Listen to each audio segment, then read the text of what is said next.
Eleanor Hart had been teaching for 27 years, yet not once had she been anyone's favorite teacher.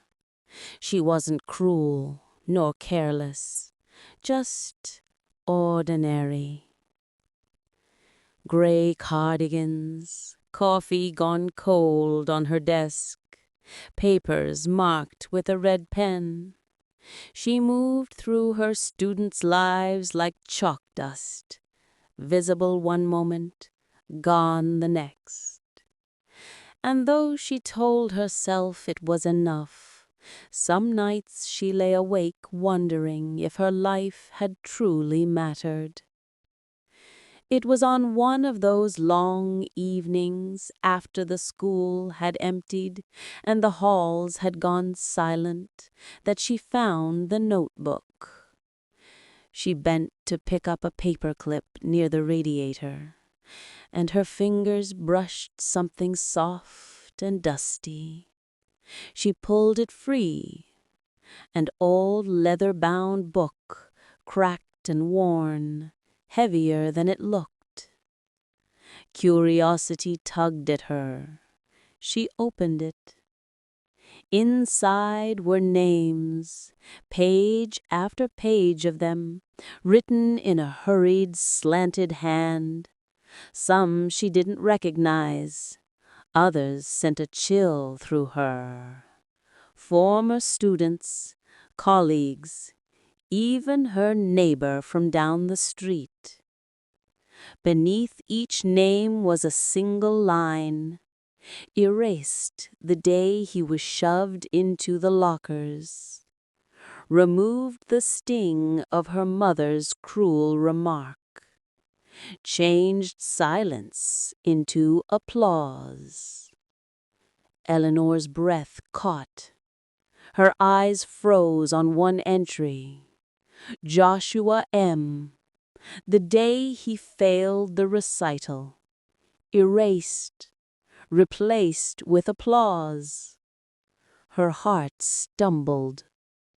She remembered Joshua, the shy boy who froze at the piano, hands trembling, the auditorium heavy with silence. She had comforted him afterward, told him failure was part of growing. But the notebook claimed differently. Had she been wrong? Had his memory been rewritten? The classroom seemed to grow colder. Eleanor snapped the book shut, pressing her palm against the cover as though it might breathe. Her reflection in the darkened window looked the same, tired, invisible. But inside her chest, something restless stirred. She stared at the notebook, heart pounding. Then, softly, she whispered, "What if I could change things too?" The notebook stayed in Eleanor's satchel for days. She told herself it was nonsense, a relic of some old school project, but she kept opening it at night, reading the names, the scribbled lines. Each time her chest tightened. It was the entry about Joshua that haunted her most. She even looked him up on social media. His profile showed a confident young man, studying music at college, smiling on stage. Had the book done that? Or had her small words of comfort been enough? She wanted to believe it was her, but doubt clung like a shadow. One Thursday afternoon, she stood in front of her class and noticed a girl named Emily sitting alone in the back. Emily was quiet, a soft-voiced child who always carried a sketchbook. Emily had seen her drawings, delicate, beautiful, but always hidden under her desk. That day, some boys snickered when Emily walked past. Emily caught the quick flash of pain in her eyes before she lowered her head and pretended not to hear. That night, Emily sat at her kitchen table, the notebook open in front of her. Her tea had gone cold, untouched. She stared at the blank line beneath Emily's name. Her pen hovered. Her heart raced. Was this foolishness? Was she tampering with something she couldn't understand? But then she remembered Emily's eyes, that small wound carried in silence. Slowly, with trembling hands, Emily wrote, erased the shame in her silence, replaced it with pride in her art. The ink bled into the page, dark and certain. The moment she finished, she swore she heard it, a whisper, faint as breath, curling up from the paper before fading into silence. Her apartment felt different, charged, waiting. The next morning, Emily walked into class smiling. She waved her sketchbook in the air, showing it to another girl who leaned in with interest instead of mockery. Emily froze at her desk, watching. The laughter from yesterday was gone, erased as if it had never happened. Emily caught her eye, her smile bright and unguarded. For the first time in years, Emily felt something inside her shift. Maybe she wasn't invisible after all. The change in Emily lit a spark inside Eleanor. She had spent years feeling like a shadow at the edges of her own classroom. And yet, with a single line of ink, she had shifted a child's world. It was intoxicating. She found herself pulling the notebook from her satchel between lessons, her fingers tracing the cracked leather. At night, she read through the old entries again and again, trying to imagine the lives hidden between those lines. Who had written them? How long had this book been passed from hand to hand? Her thoughts always circled back to one question. If I could help one student, why not more? One morning, she watched Thomas, a boy with restless energy, throw his pencil across the room. The class laughed. He laughed too, but Eleanor caught the quick flash of something else in his eyes, frustration, maybe shame. That evening, she opened the notebook. Her hand shook less this time. Erased the frustration that drove him to act out, replaced it with belief in his own worth. The words settled into the page. Again the faint whisper, again that strange stillness in the air. The next day, Thomas sat straighter. He raised his hand before speaking. He even stayed after class to ask for help on an assignment. Eleanor felt tears prick her eyes as she nodded and guided him gently. She walked home lighter that evening, the city streets glowing with late autumn light. For the first time in years, she felt she was changing lives, not just teaching lessons. But with the glow came something darker, because once she had tasted this power, she couldn't stop thinking about it.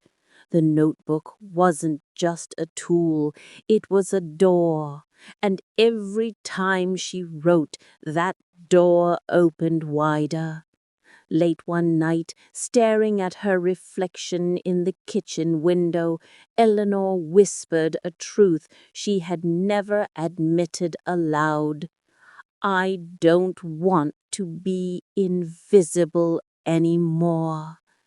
And the book resting on the table seemed almost to listen.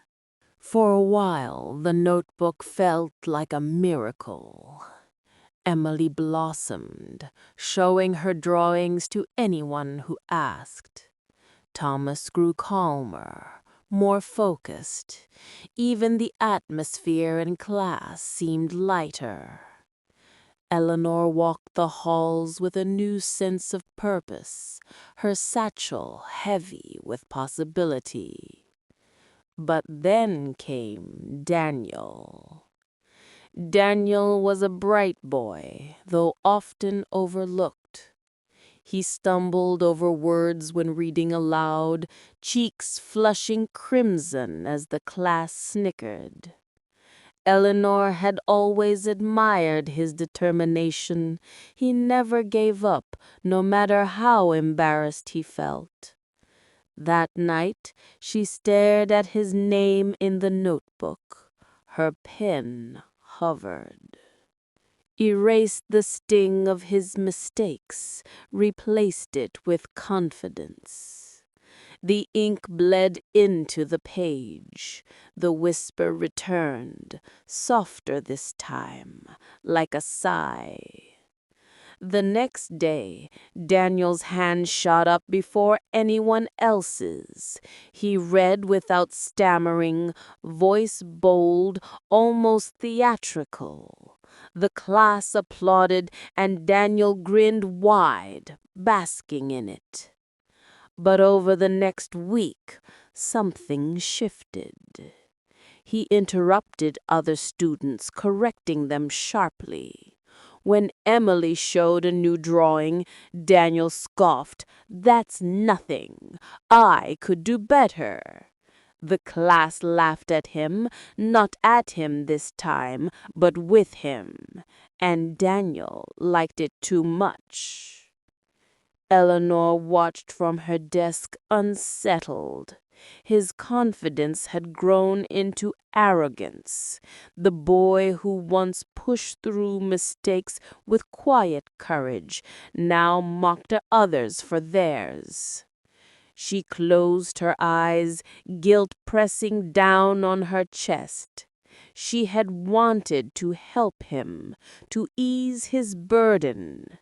Instead, she had stolen something vital, the humility that made him strong. That night, the notebook lay open on her table.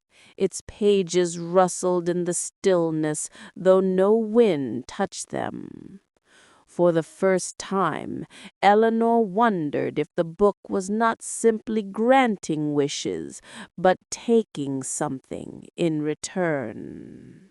Sleep came uneasily after Daniel. Eleanor tossed in bed, replaying his sharp laugh, his smug grin. She had meant to lift him up, not sharpen his tongue, but the notebook had no undo button. Ink was final. One restless night, she pulled the book closer, turning through the pages as if searching for answers. Her fingers brushed names she didn't recognize, each line heavy with someone else's story. Then she froze. There, halfway down the page, was her own, Eleanor Hart, written in the same hurried hand as the others. Her throat tightened as her eyes traced the words beneath. Erased the night she almost gave up, replaced it with the strength to endure. Her breath caught.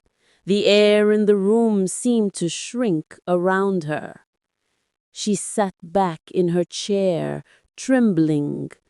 She didn't remember ever writing this. She didn't remember anyone else holding the book. And yet she remembered the night. Years ago, she had sat alone in her apartment, divorce papers spread across the kitchen table, a bottle of pills by her hand. The silence had been unbearable. The thought of continuing, unimaginable. But she hadn't done it. Somehow, she had pushed through. She had told herself it was her own stubbornness, her quiet will to survive. Now the notebook whispered another truth. Her survival hadn't been her choice. It had been rewritten. Eleanor slammed the book shut, her heart hammering in her chest.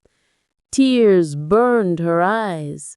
The life she thought she had fought for, her strength, her endurance, was it hers at all? Or had it been borrowed from these pages like all the others?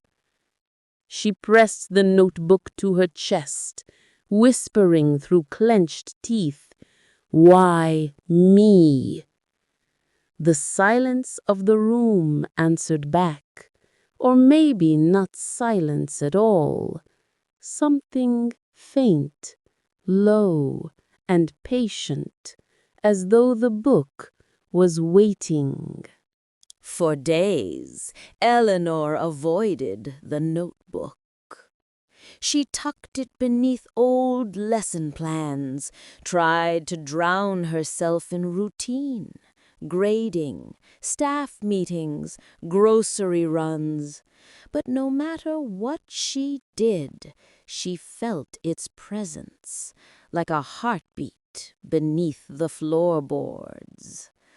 Sometimes she caught herself staring at her students, wondering how many of their smiles had been rewritten, how many victories were genuine, and how many were borrowed. The thought gnawed at her. On Friday, she stayed late after class. The sun had set, and the school was quiet, except for the hum of the vending machine down the hall. She pulled the notebook from her satchel and laid it open on her desk. Her name stared back at her. The line beneath it pulsed in her mind. Erase the night she almost gave up, replaced it with the strength to endure. Her hands shook. If not for the book, she might not be here. No classroom, no students, no life at all. Was that a blessing or a theft? She closed her eyes, the memory of that night pressing in, the pills on the counter, the unbearable silence. She had believed her survival was her own, the proof she had a core of iron. But what if that iron was never hers to begin with?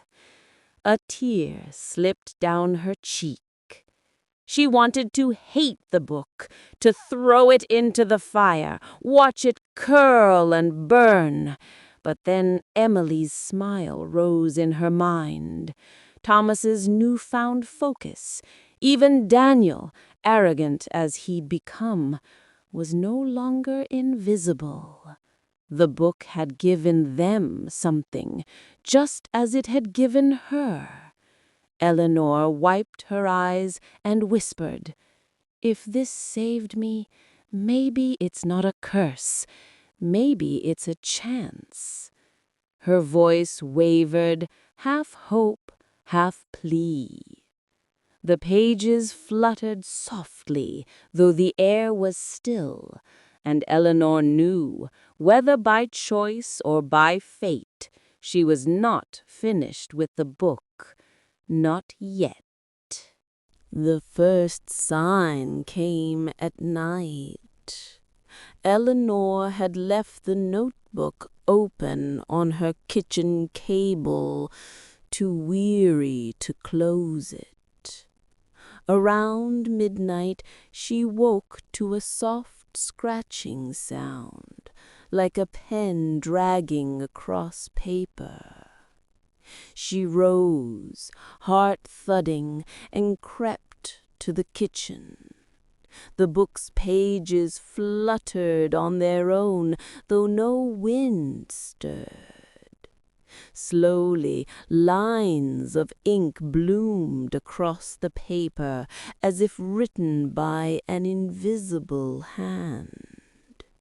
Her breath caught as she read. For every kindness left unspoken, I remain. For every apology unsaid, I endure. For every good that could have been but wasn't, I write. Eleanor pressed a trembling hand to her mouth. The words kept appearing, one after another, as though the book were answering her questions without being asked. Finally, the scratching stopped.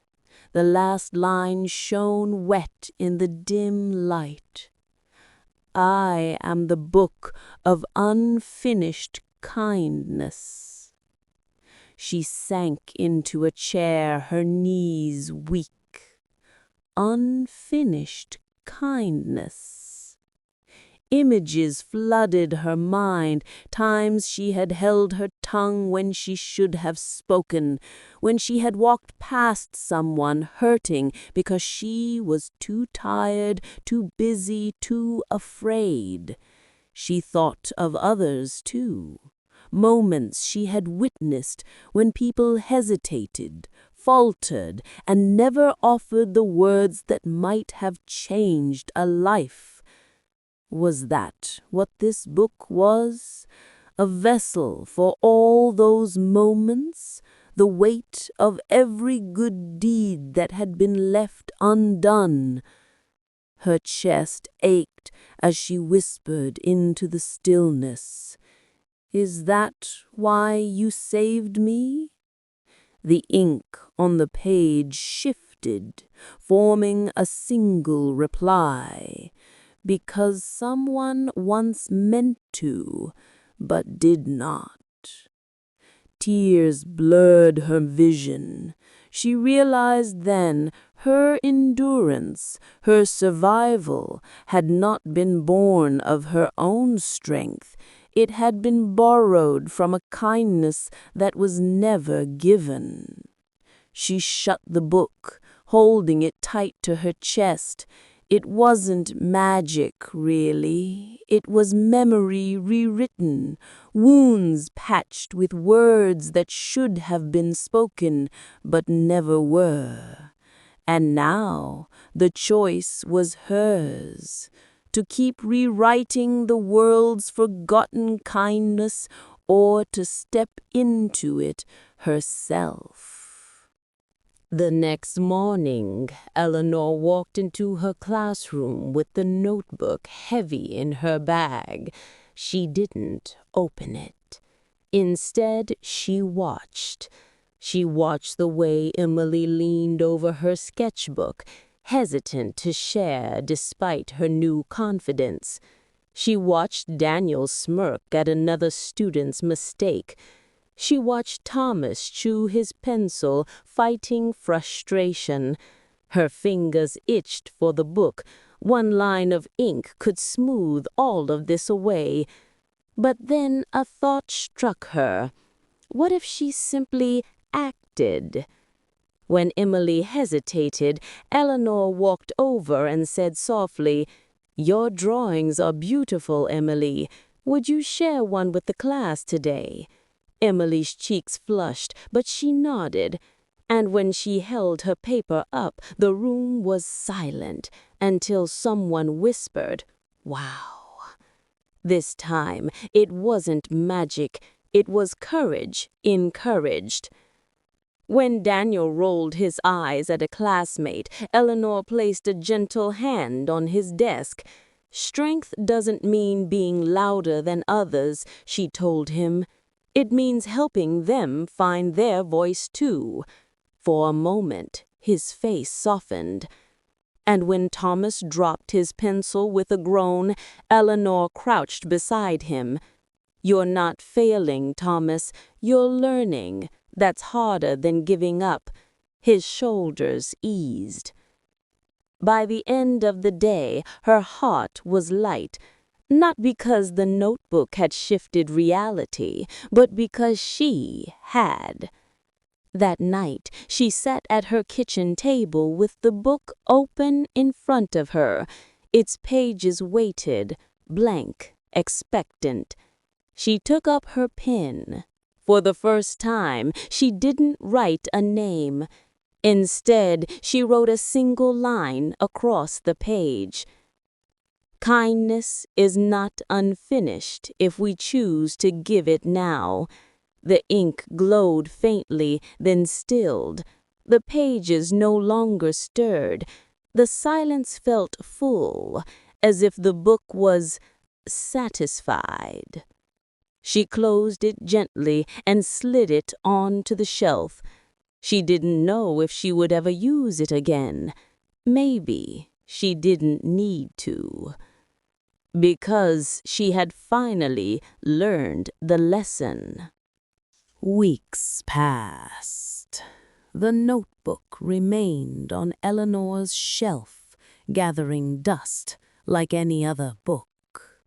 Sometimes she glanced at it, tempted, but she never opened it again. She no longer needed to. Her classroom began to change, not all at once, but slowly, like sunlight creeping across a room. Emily volunteered to illustrate the school newsletter.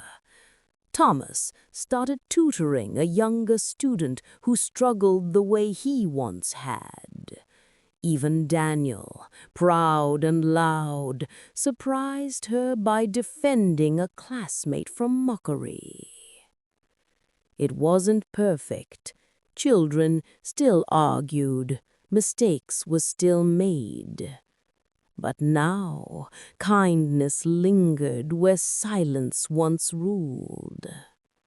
And Eleanor, she felt herself softening in ways she hadn't expected.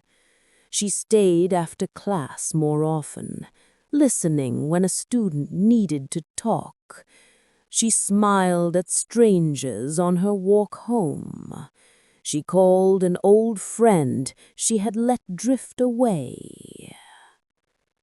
Every small choice felt like writing a new line, not in the notebook, but in the world itself. One afternoon, as she packed her satchel, Emily lingered at her desk. "Miss Hart," she said quietly, "you're my favorite teacher." The words hit harder than any line of ink ever could. Eleanor's throat tightened, her eyes stinging with tears she didn't try to hide. That night, she walked past the shelf where the notebook waited. For the first time, she smiled at it, a gentle, knowing smile. It had given her a gift, yes, but more than that, it had reminded her of something she should have known all along. Kindness doesn't need to be rewritten. It only needs to be given. And so Eleanor Hart, once invisible, once forgotten, became unforgettable in the way that mattered most. not through magic, not through ink, but through the simple, lasting legacy of kindness. Thank you for listening. If you want to hear the next chapter, subscribe for more engaging story.